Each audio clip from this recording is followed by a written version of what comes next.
नमस्कार,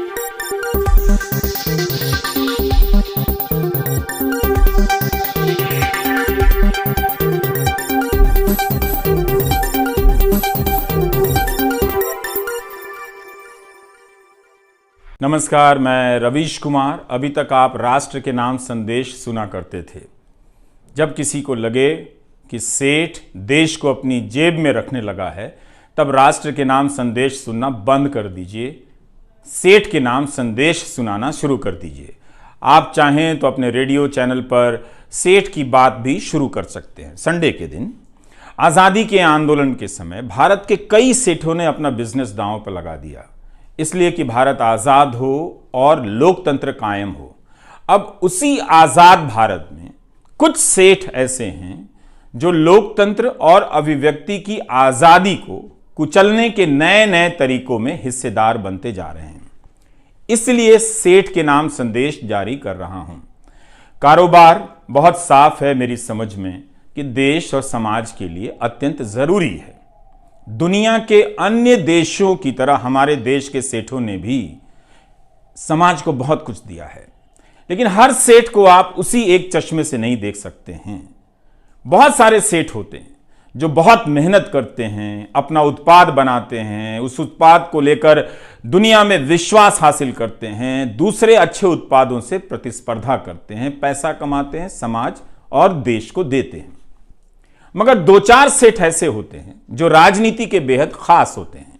उन्हें हर चीज का ही ठेका मिल जाता है, जंगल से लेकर बंदरगाह, आसमान से लेकर जमीन तक का। ऐसा लगता है कि बाकी किसी सेठ को बिजनेस करना नहीं आता है। ऐसे सेठ का सारा कारोबार आप देखेंगे कि सरकार की संपत्ति के आसपास घूमता है। इस तरह के सेठ का मूल्यांकन आपको अलग से करना चाहिए। सभी को सभी में मत मिलाइए। या उन सेठों की तरह नहीं है जो गली नुक्कड़ पर गर्मी सर्दी बरसात में हड्डियां गलाते हैं और बिजनेस करते हैं। ऐसे ही दो चार सेठों के लिए यह सेठ के नाम संदेश है। इनका बिजनेस सरकार की गोद में बैठकर होता है, इसलिए इन्हें आप गोदी सेठ कह सकते हैं। जैसे गोदी मीडिया होता है, वैसे ही भारत में गोदी सेठ आ गए हैं। गोदी मीडिया में दो तरह के सेठ हैं, इसे ध्यान से समझिए। पहले प्रकार के वे सेठ हैं जो इस माध्यम में बहुत पहले से जमे हुए थे, लेकिन उन्हें गोदी मीडिया बनाया गया। वे गोदी मीडिया के जरिए अब धंधा कर रहे हैं। गोदी मीडिया क्या करता है? जनता से सच्चाई छिपाता है और दिन रात आपको हिंदू मुसलमान के बीच विवाद में उलझाकर रखता है या इसी तरह के दूसरे विवादों में फंसाए रखता है। तो गोदी मीडिया देश का पहला ऐसा बिजनेस है जिसमें हजारों लोग इस बात के लिए घर से निकलते हैं कि दफ्तर पहुंचकर खराब से खराब प्रोडक्ट बनाएंगे। ऐसा कहीं बिजनेस आपने देखा है? घटिया प्रोडक्ट बनाने के लिए लोग घरों से निकल रहे हैं, कम लागत में बना रहे हैं ताकि आप खुशी खुशी मुफ्त में आपको मिले और समझे कि आप ग्रहण कर रहे हैं। ये लोग घर से निकलते हैं कि हम पत्रकारिता करने जा रहे हैं, यही बताकर निकलते हैं, लेकिन पत्रकारिता के नाम पर दफ्तर पहुंचकर जहर फैलाने का काम करते हैं। केवल जहर ही नहीं, जनता तक दूसरी सूचनाएं ना पहुंचे, जनता की बात सरकार तक और जनता तक ना पहुंचे, इसके लिए गजब गजब का प्रपंच रचते हैं। लेकिन अब जनता कुछ कुछ समझने लगी है। समझ रही है जनता कि नफरती डिबेट से उसका भला नहीं हो रहा है। जिन बच्चों को डॉक्टर बनाने में ध्यान देना चाहिए, वे दंगाई बनाने के खेल में फंसाए जा रहे हैं। उसकी मानसिकता का प्रसार हो रहा है। तो कोई भी नहीं चाहेगा कि उसका बच्चा दंगाइयों की मानसिकता के साथ बड़ा हो। तो अब यहां से बदलाव का रास्ता खोजा जा रहा है। आपके लिए नहीं बदलना है, किसी और तरीके से बदलना है, ताकि आपको झांसा दिया जा सके कि यह कोई दूसरा मीडिया है, उनसे अलग है। यह बात आपको समझनी है। गोदी मीडिया पार्ट 2 लॉन्च होने जा रहा है। एंकरों की जगहें बदली जा रही हैं। आप देखेंगे एक एंकर यहां से वहां जा रहा है, वहां से यहां आ रहा है। नए गोदी सेठ लाए जा रहे हैं। ये दूसरे वाले सेठ जो नए तरीके से गोदी मीडिया का काम करेंगे। आप सोचिए, अगर सेठ ही गोदी हो तो क्या उसका मीडिया गोदी मीडिया नहीं होगा? सोचिए। जिस सेठ का सारा काम सरकार से जुड़ा हो, कई तरह की सरकारों से जुड़ा हो, क्या वो सरकार से सवाल पूछ पाएगा? आप सोचिए, आपके लिए कौन पूछेगा, कौन बोलेगा? जब आपको लगेगा कि आपके लिए किसी को बोलना चाहिए, तब यह गोदी मीडिया पार्ट 2 क्या करेगा? विदेशों में भारत का नाम कैसे हो रहा है, डंका कैसे बज रहा है, इसकी कहानी बताकर आपको अपनी परेशानियों से दूर करेगा और उन्हें बंद कर देगा व्यापक जनता के बीच पहुंचने से। तो यह खेल होने जा रहा है।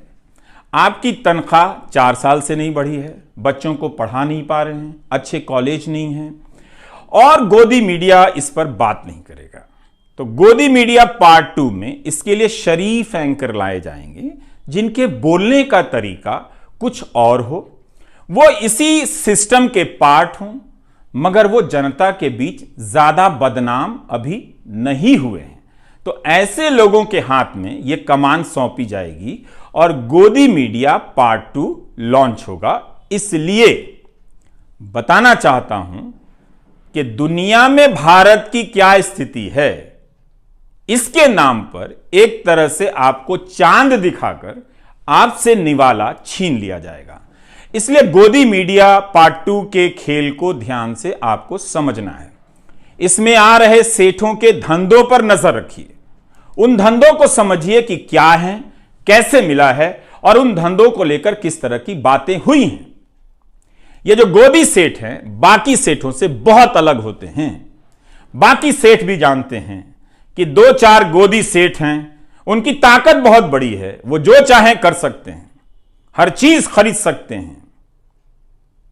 उनसे बचकर या उनकी छोड़ी हुई जगहों पर अपना धंधा चुपचाप कर रहे हैं, बोल नहीं पाते हैं। पहले से अच्छा और सस्ता देने के नाम पर आपको ठगा जा रहा है। ये वीडियो लंबा होने जा रहा है, इसलिए गुजारिश है कि आप सुनने का तरीका अब बदल लीजिए, ठहर कर सुनिए और क्या कहा गया है उसे बार बार सोचिए, बार बार इस वीडियो को देखिए। तो इसी संदर्भ में आपको एक किस्सा बताना चाहता हूं। यह किस्सा है जर्मनी का।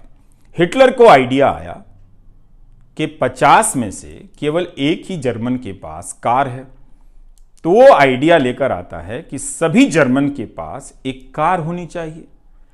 आप खेल देखिए, किसी की जरूरत में कार शामिल नहीं है, मगर वो सपना बेचता है सबको कार के लिए, और सबको लगता है कि हां, हमारे पास कार नहीं थी, हम तो अभी तक गर्व कर ही नहीं पा रहे थे, जब कार आ जाएगी तब हम गर्व करेंगे।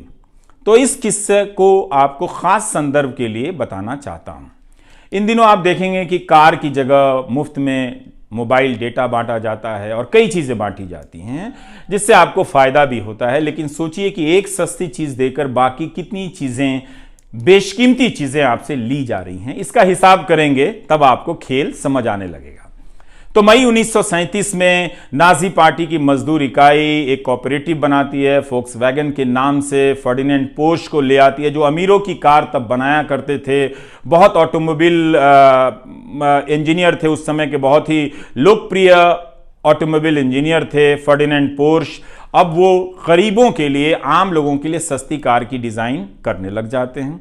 हिटलर के दोस्त माने जाते थे, इसलिए आज के हिसाब से उन्हें तब का गोदी सेठ कहा जा सकता है, बिल्कुल कहा जा सकता है फर्डिनेंड पोर्श को। तो वो एक कार डिजाइन करता है और उसी वक्त दिसंबर 1938 में यहूदियों के लिए कार चलाने पर रोक लगा दी जाती है। एक तरफ जनता सस्ती कार मिलने के सपने में खोई हुई है, दूसरी तरफ उसी जनता के एक बड़े हिस्से के कार चलाने पर रोक लगाई जाती है और उसे गैस चेंबर में भेजा जाने लगता है। अब आप समझ रहे हैं, कुछ कुछ सोचिएगा। तो इसलिए कहा जाता है, जो लोग कहते हैं कि तकनीकी सभी के लिए समान अवसर लेकर आती है, यह बात पूरी तरह से ठीक नहीं है। अंतिम और सबसे बड़ा फायदा किसे होता है, ये हम इतनी आसानी से नहीं समझ सकते हैं। एक किस्सा और है, सभी कार खरीद सकें, इसलिए उस समय हिटलर की पार्टी ने एक बचत योजना बनाई, जिसमें 3 लाख से अधिक लोगों ने अपनी पूंजी लगा दी। लेकिन तब तक द्वितीय विश्व युद्ध शुरू हो गया और हंगामा मच गया कि देश के लिए कुछ करना है, और वो कंपनी जो है वो कार की जगह सैनिक साजो सामान बनाने लग जाती है। 3 लाख लोगों को कार नहीं मिलती है, उनकी पूंजी डूब जाती है।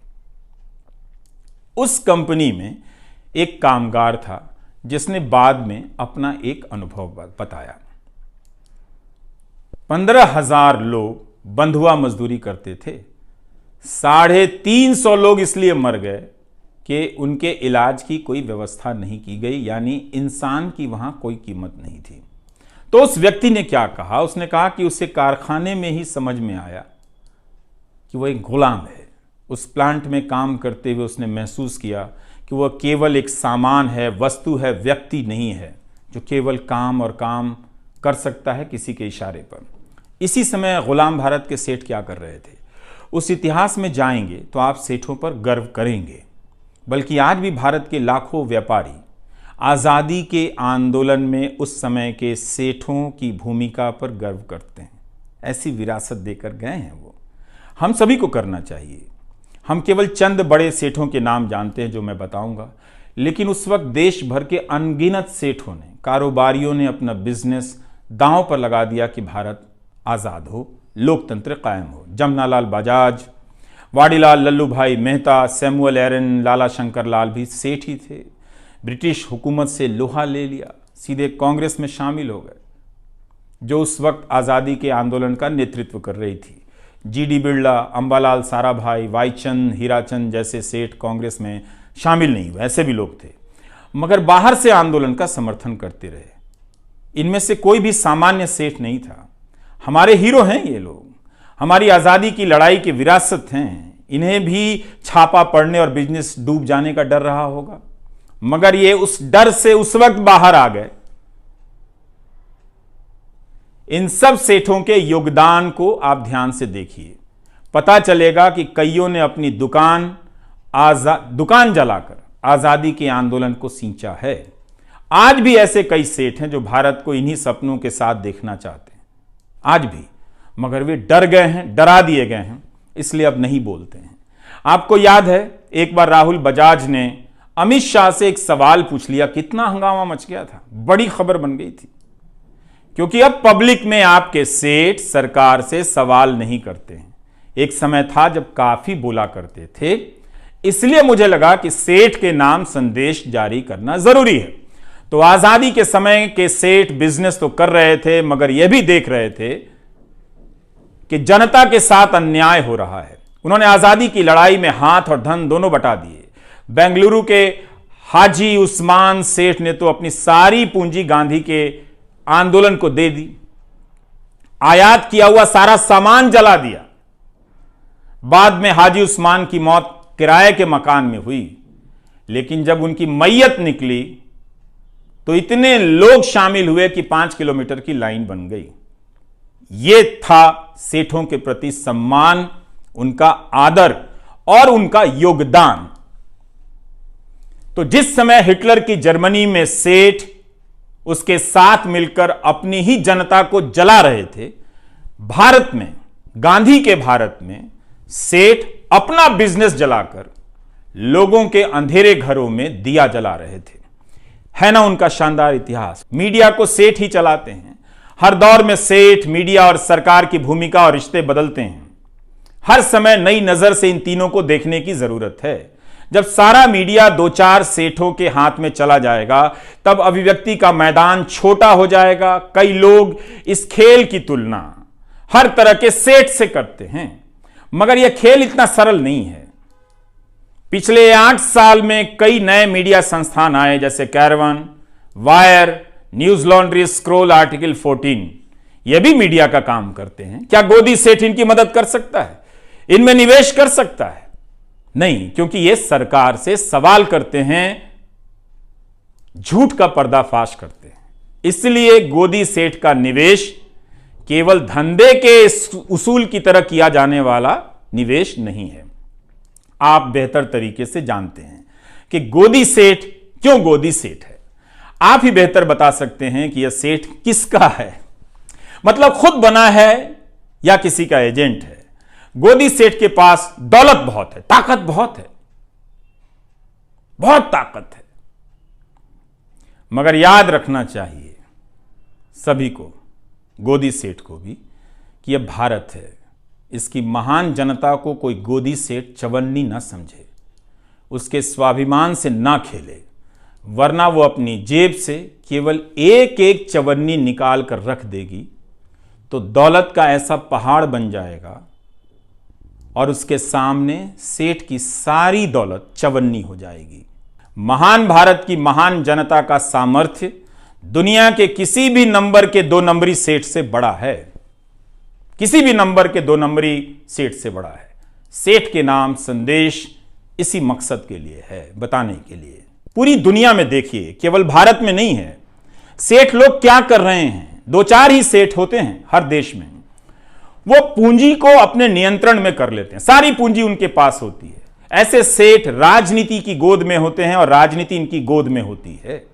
विकास विकास की राजनीति के नाम पर ऐसे सेठ आपके लिए नौकरी का सपना पैदा करते हैं, कुछ समय के लिए, कुछ को रोजगार देते भी हैं, फिर उस नौकरी के नाम पर जंगल, जमीन, आसमान तक पर अपना कब्जा जमा लेते हैं।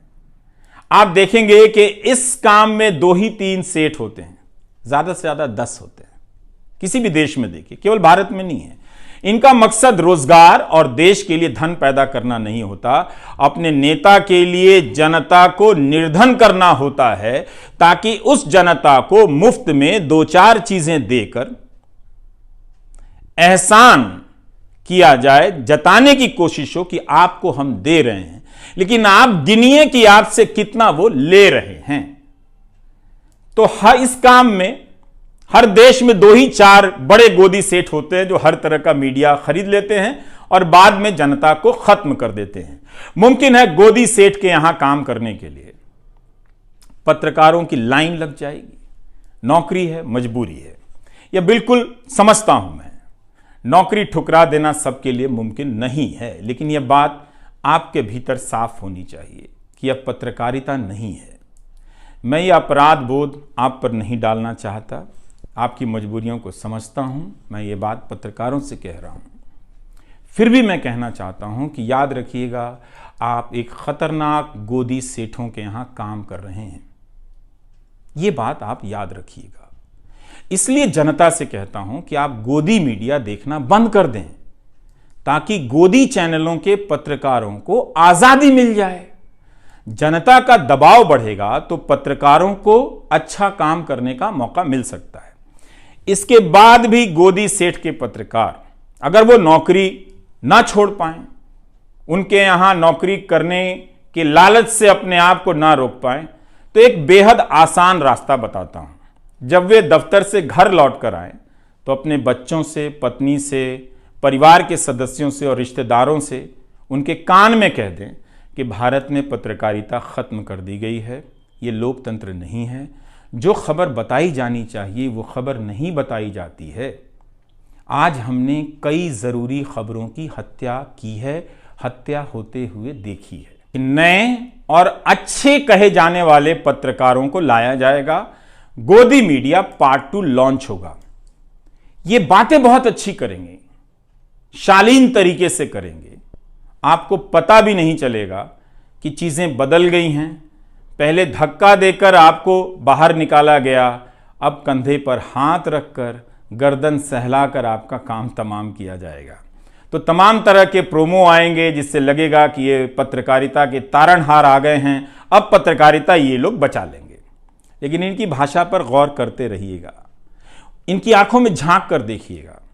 ऐसे बोलेंगे जैसे अपने गुल्लक का सोना गलाकर भारत की गुलाम हो चुकी पत्रकारिता को ये सोना बनाने आ गए। जो बताया जा रहा है उसे देखिए, जो नहीं बताया जा रहा है उसके बारे में सोचिए। चैनलों से खबरें गायब हो रही हैं, खबरों की जगह झगड़े भर दिए जा रहे हैं। गोदी सेठों का गोदी मीडिया, अलग अलग चैनल मगर सभी का काम एक। क्या यह आज़ाद मीडिया की निशानी है? खुद से सोचिए। यह कैसा बिजनेस है जहां खराब माल बनाने को लेकर कंपटीशन हो रहा है? बिना आज़ाद मीडिया के नागरिक की आज़ादी का क्या मतलब है? कहां बोलेंगे आप? किससे बोलेंगे आप? क्या आप बर्दाश्त कर सकते हैं कि इतने महान देश में एक आज़ाद मीडिया नहीं है? यह गर्व की बात है। जितने भी पुराने और सांस्थानिक मीडिया थे सब के सब गोदी हो गए। यूट्यूब का भी फॉर्मूला ये लोग एक दिन निकाल लेंगे। आजाद पत्रकारों के लिए खतरे बढ़ने वाले हैं। राष्ट्रीय सुरक्षा से जोड़कर उन्हें अब दबाया जाएगा। इसके नाम पर पहले ही कई लोगों को फर्जी तरीके से जेल में बंद किया गया है। आप जानते हैं, कई उदाहरण दिए जा सकते हैं। तो अब बारी आजाद पत्रकारों की है। मगर आप जनता ने यूट्यूब पर अजीत अंजुम, अभिसार से लेकर संजय शर्मा, पुण्य प्रसून वाजपेयी, श्याम सिंह मीरा, गिरधारी लाल, साक्षी जोशी, निखिल वागले, इन सभी के चैनलों को सब्सक्राइब किया है। इसका मतलब है आप इस खेल को समझ गए हैं, तभी आप आजाद पत्रकारों को अपना रहे हैं। आपने एक गजब का यह काम किया, शानदार काम है आप दर्शकों का। कई नाम है जो यहां पर इस वक्त छूट रहे हैं, मगर उन सभी का साथ देकर आप लोगों ने इतिहास के इस मोड़ पर बेहद शानदार काम किया है। आपने गोदी मीडिया छोड़ दिया है। तो इस गोदी सेठ से आग्रह है कि वह उन सेठों की तरफ देखे जिन्होंने देश को आजाद कराने में अपनी भूमिका निभाई। ऐसा सेठ ना बने कि उन सेठों के बनाए लोकतंत्र को कुचलने का आरोप गोदी सेठ पर आ जाए, लग जाए। इसलिए हमें लगा कि आपके बीच आकर सेठ के नाम संदेश पढ़ना चाहिए।